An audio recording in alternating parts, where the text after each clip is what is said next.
Okay, so this is a lecture about Kant and the term of autonomy. And we've been talking about utilitarianism. And you remember that utilitarianism aims to maximize the expected good, the expected happiness of the world. So it's all about calculating what will promote this end most. According to Kant, this is completely the wrong way to do ethics. It's just completely backwards.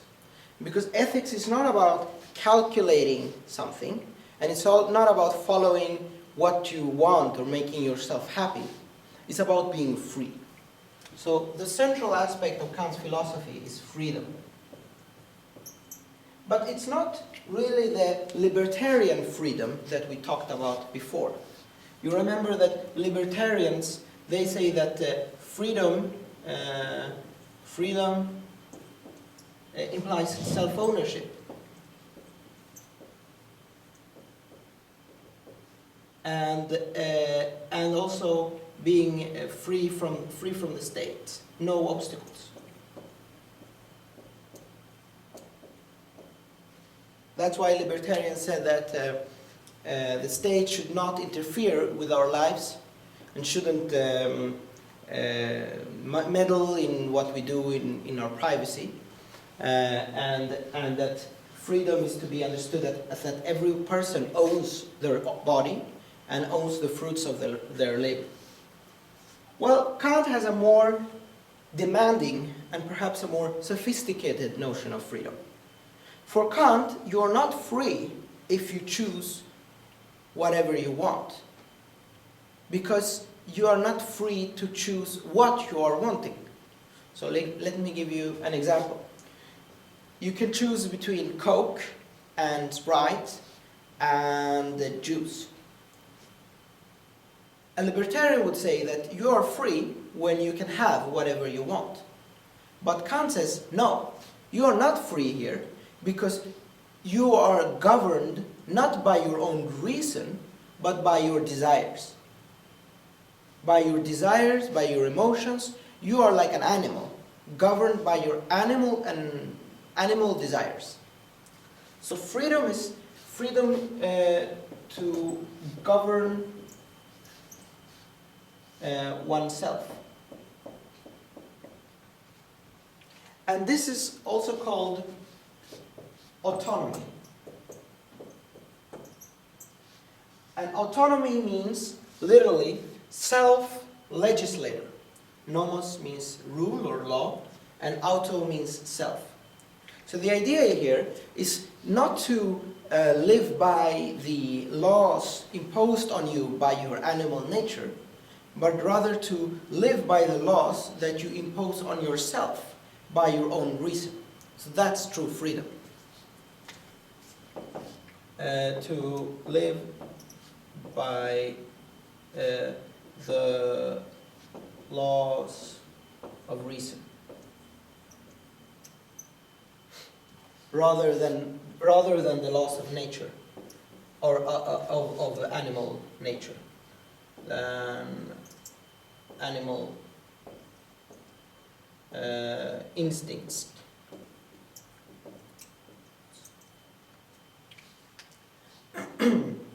So this is kind of the first idea here, that true freedom is not what we normally think is freedom.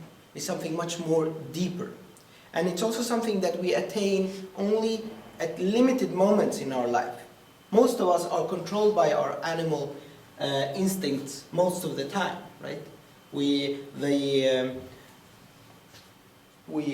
get hungry, we get thirsty, we are tired, and that's our animal bodies demanding certain treatments, and we often indulge in them.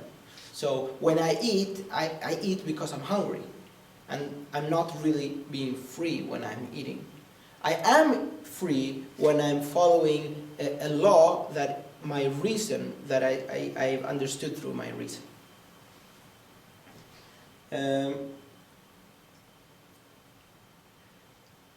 When Kant talks about reason,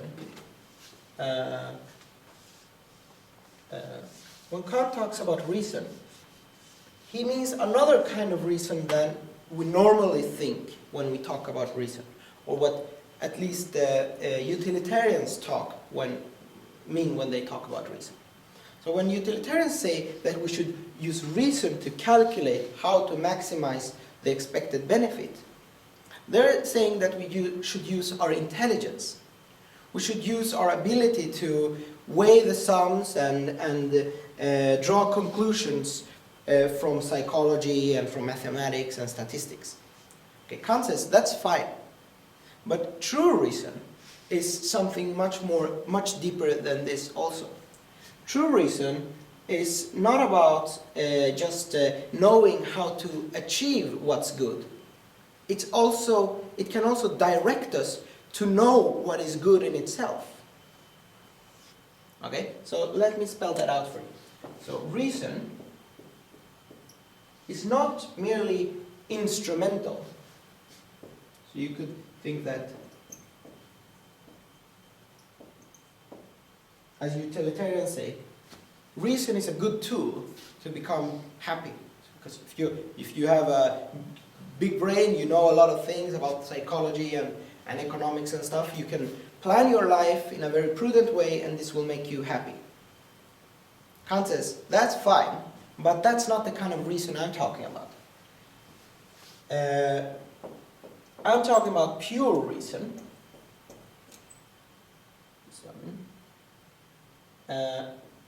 And pure reason will direct not only my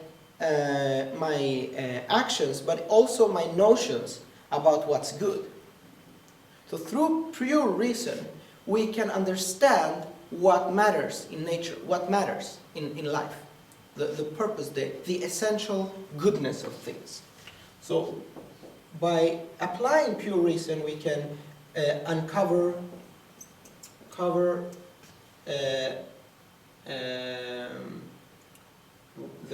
the goodness, the good, according to Kant. Okay, so this is kind of pretty heavy duty stuff. So whenever you have a question, or if I'm using some word very strange, just ask, okay? And that's, since we have two notions of reason, we have two notions of how we should live, right? So if you are a utilitarian, you will ask, what should I do to become happy? That's a utilitarian question. That's what Kant would call a hypothetical imperative. So, let me erase this. So,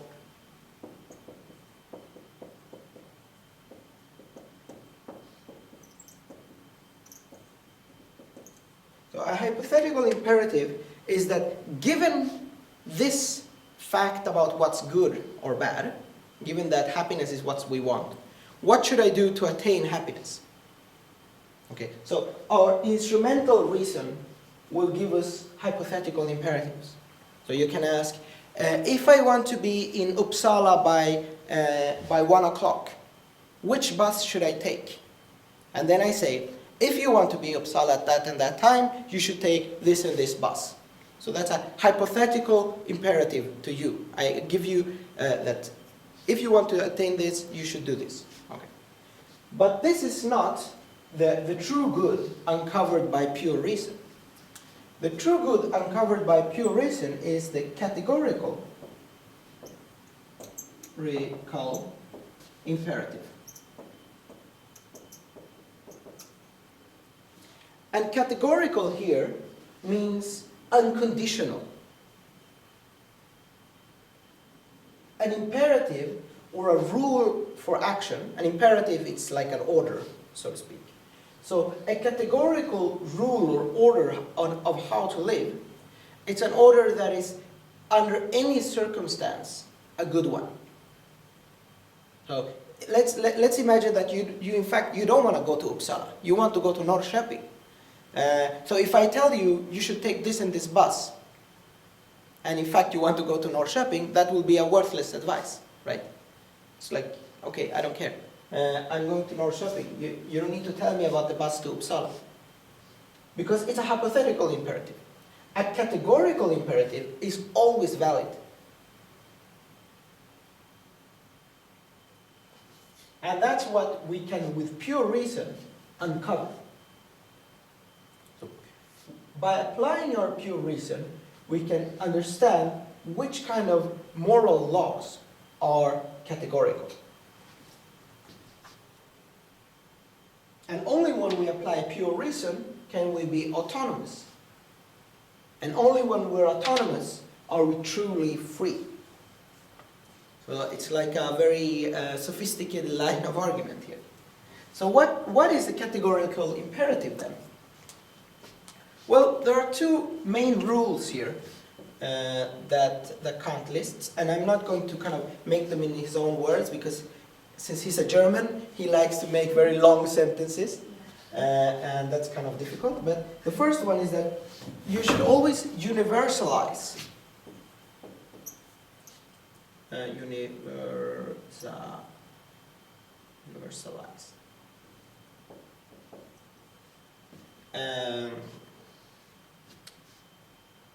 Your acts or your rules should be universalizable. And what does that mean? A universal rule or a universal act is an act that you believe that everyone ought to follow. So let's say you say a rule that it is allowed for me, or I act according to the principle that I am allowed to lie to my friends. Okay, so this is my rule, my rule of action. Hello? Is this in accordance with the categorical imperative? No, Kant would say, because this rule is not universalizable. It's not possible that everyone lies to each other. It's just not possible that I would like to want that everyone would lie to me.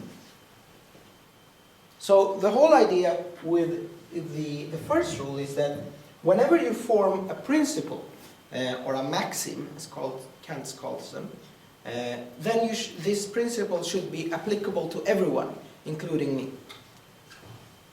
So the original formulation is to act in accordance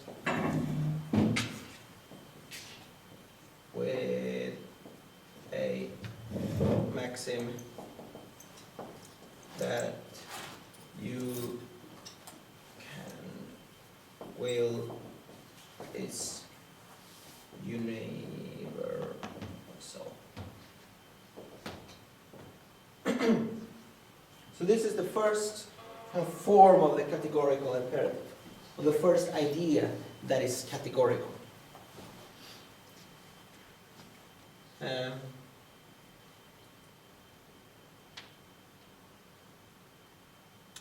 And the second idea, which is equally important, is the formula of humanity.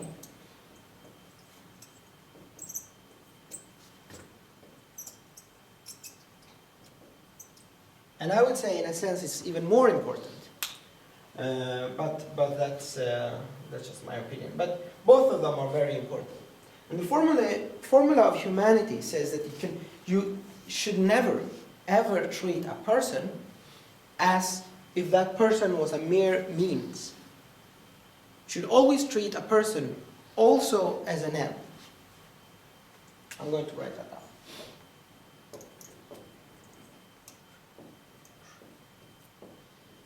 Person.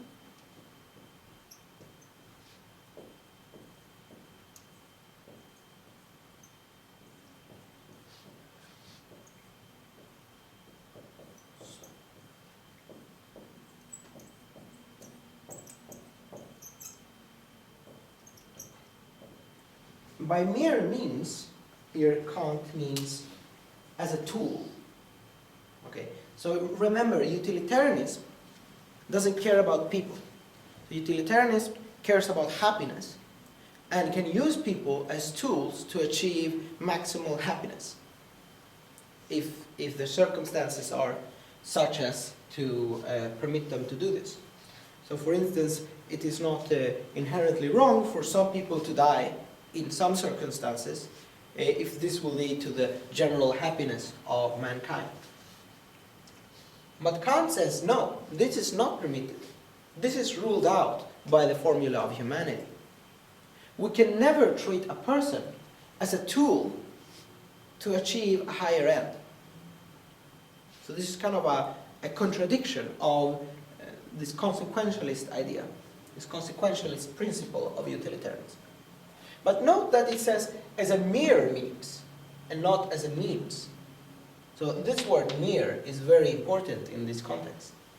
Because Kant says that it's not like you can never use someone as a means. We do this all the time. You use me as a means for you to attain higher knowledge in philosophy, right? I allow you and help you to attain this knowledge, I hope. So in a sense, you're using me as a means. But you're not using me as a mere mean, I hope.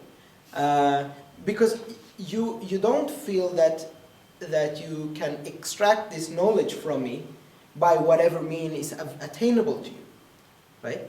It's not like you would take me and torture me so I divulge all my information about philosophy and then you can just dump me on the heap or something like that. That would be using me as a mere means. When you completely disregard my interests and don't see me as a person that is autonomous and reasonable. Whenever you regard me as some kind of animal or as a tool that you can just use and then discard of, or use and break, and like one would use a hammer or something like that, then you are using me as a mere means. As long as you show proper respect for me as an autonomous and reasonable person, you are following this rule. And this rule also gives us a clue why it is wrong to lie. You remember, utilitarianism says sometimes it's justified to lie. For instance, if my girlfriend would ask me, so what do you think about our new pillows? I bought some new pillows here, and I think, oh my God, they're horrible. According to utilitarianism, well, maybe I should lie. Maybe I should, yeah, they're pretty nice. Because then she will be happy and everyone will be happy. This is great. According to Kant, no, you can't do this. You can't do this because you would be using your girlfriend as a mere means to achieve her own happiness, right? Remember that her desire to have her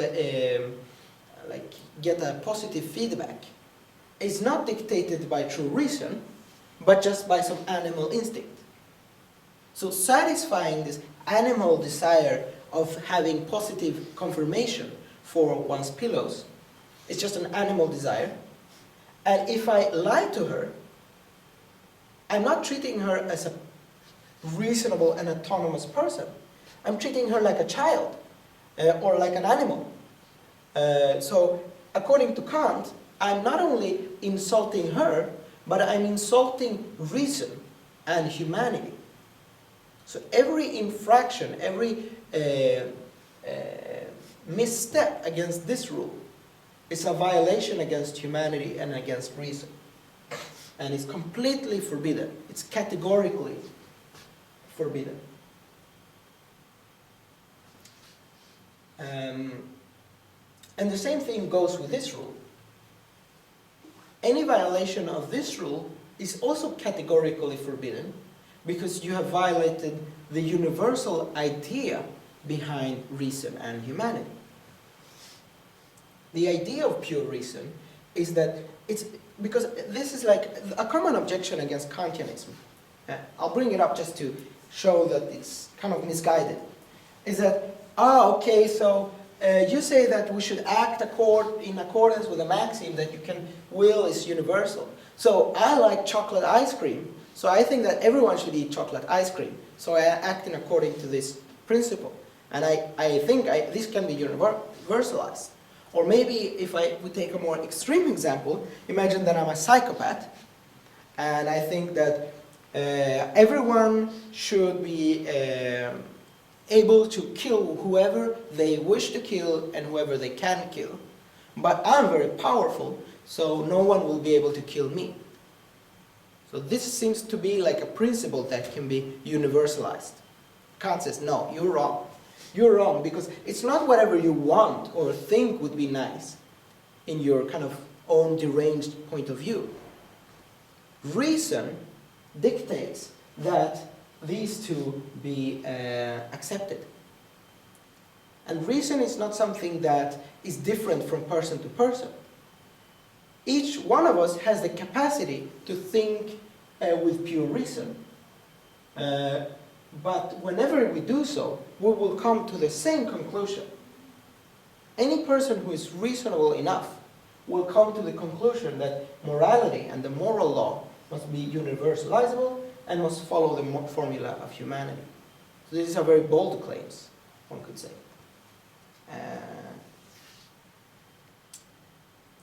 Does this make sense? Are you following? You came a bit late. Do you have any questions? Not now. Okay. Yes. So I suppose you're a bit shocked because Kant uses words that we are familiar with, but he uses them sometimes in a slightly different way, and that can be confusing. Okay. So we have the duty to follow the categorical imperative and what he calls the moral law. And one can ask, okay, but Kant, wasn't the whole point with Kant that we were supposed to be free? Now Kant says that we have to be bound by the moral law.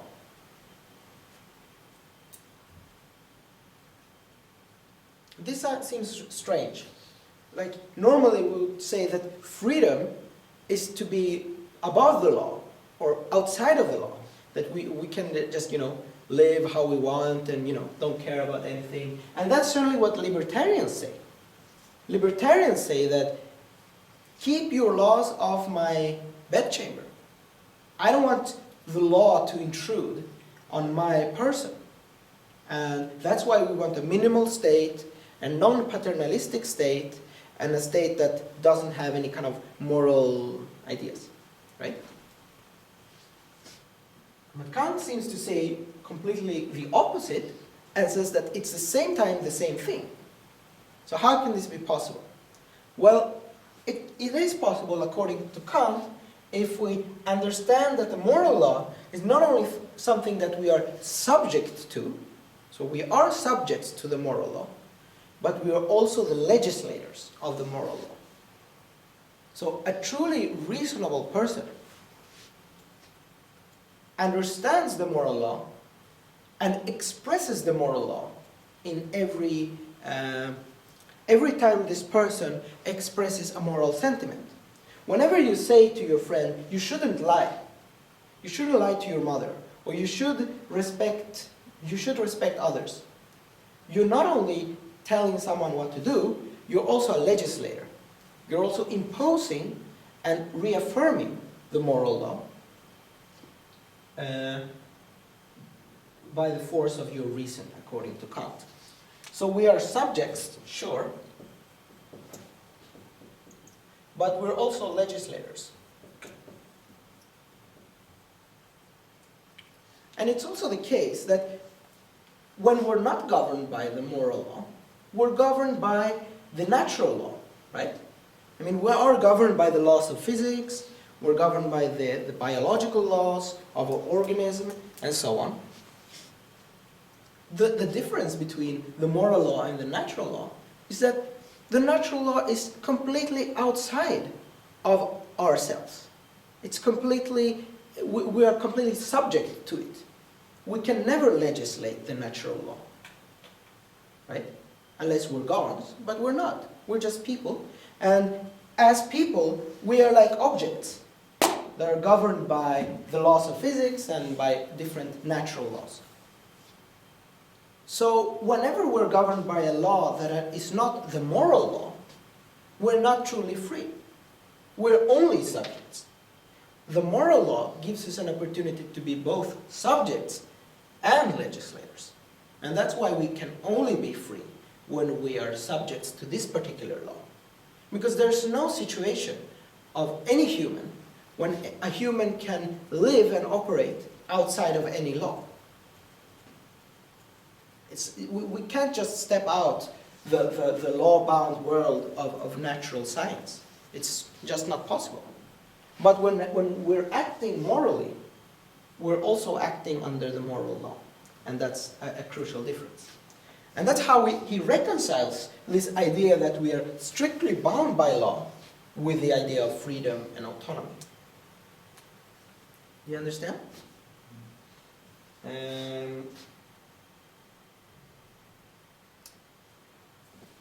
I can say something about duty. So, to be bound by the moral law is to realize that you have a duty to it. You have certain duties, certain obligations. And this is certainly a duty, although this is an expression of the categorical imperative. This will lead to many concrete duties. Not to harm someone to your own benefit. So you're not allowed to harm me because you want to, I don't know, enjoy yourself. Or you're not allowed to harm me because you believe that I have some bad, evil idea that I might injure someone else. You can harm me as a punishment if I did actually do something evil. But that's just to balance the world. But there are certain duties that you should never violate. But it's also the case that it's only when we follow our duties that our actions have moral worth. So let's imagine two different people here. One person is very empathetic. This person really, really loves people. She's like driven by this love of mankind. She loves to help. Okay? And this person goes to some poor country, maybe Afghanistan, and puts herself into a lot of risk just to be able to help other people. Maybe this person works as a doctor or something like that. Okay? But this person doesn't do this for the sake of duty. This person just does it for the love of humanity. According to Kant, does this person's actions have moral worth?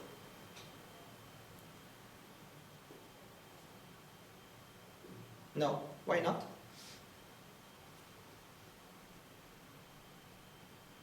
Because you complicate the situation when you say that she's a doctor. Because she has, if she's a doctor, she has like the Hippocratic oath and everything to follow. Mm-hmm. But in a sense,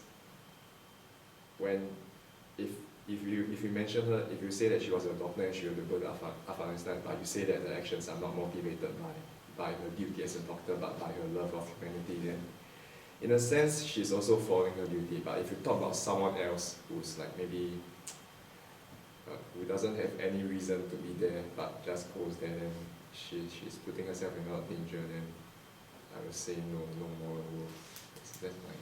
That's true. And okay, that maybe the doctor example was wrong. But if we think of a person that just acts for the kindness of their heart, for their compassion and love of humanity, and has no sense of duty at all, Kant would say, no, this person this act has no moral worth. It's nothing bad. There's nothing bad with helping people. But there's nothing valuable in this act. A utilitarian, on the other hand, he would say, no, this is really great. You're producing a lot of happiness. You're giving anti-malarial drugs to poor children. This is very cost-efficient way of maximizing the happiness in the world. This is great. Kant would say, I don't care about the consequences. Consequences, schmonsequences. I don't care about it. What's important for me is moral worth. And moral worth is only conveyed by duty. And duty comes only from understanding that your acts follow from an application of the categorical imperative. Okay, so we can distinguish these two. Compassion. Compassion, according to Kant, is just another animal instinct. It's maybe one of the nobler animal instincts, one of the more finer parts of our barbaric humanity. Maybe it's the brightest star in a swamp of misery and animal instincts. But perhaps it's a fine flower in that swamp. But compassion in itself does not convey any moral worth to an act. Of course, you can both be dutiful and compassionate. I would imagine that most people are. Most people who are driven by duty are also driven by compassion. And I think many people who are driven by compassion are also driven by a sense of duty. You can have both. And then your acts have moral worth.